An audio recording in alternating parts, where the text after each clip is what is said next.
Pinasusuri ni Pangulong Ferdinand Marcos Jr. ang disaster preparedness ng LGUs kasabay ng lumalalang epekto ng climate change at digitalization sa pamahalaan.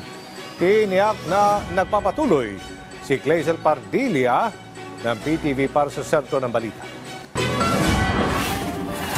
Pinasusuri ni Pangulong Ferdinand R. Marcos Jr. sa mga lokal na pamahalaan ang kanilang mga estratehiya sa paghahanda at pag-iwas sa sakuna sa harap ng lumalalang epekto ng climate change. Kailangan naman, lahat naman tayo ay gagawin natin ang lahat upang mabigyan ng kaunting proteksyon ang ating mga constituent dito sa mga bagong pangyayari. Nakarang taon, 6 na bagyo ang tumama sa bansa sa loob lamang ng higit 20 araw. Kailangan na natin paghandaan. Kailangan na natin tignan ano ang naging problema sa mga nakaraan. Dahil ang mga nangyayari, ang panahon ngayon, ang weather ngayon, ay hindi na natin maasahan yung mga dating ginagawa natin. Isa sa mga sinasabing dahilan ng pagbaha ang sangkaterbang basura.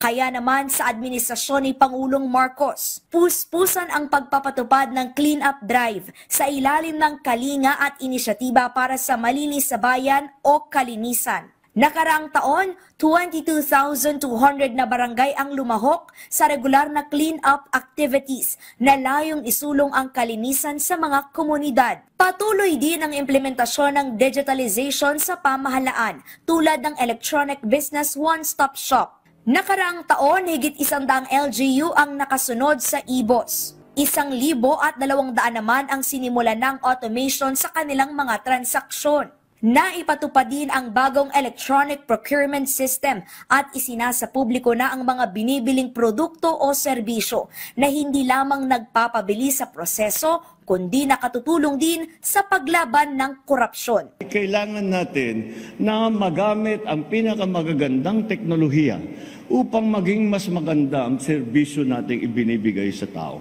Ito ay makakatulong para maging mas mabilis, mas maginhawa, at mas accountable lahat ng ating mga ginagawa para sa taong bayan. Clazel Pardilla para sa Pambansang TV sa Bagong Pilipinas.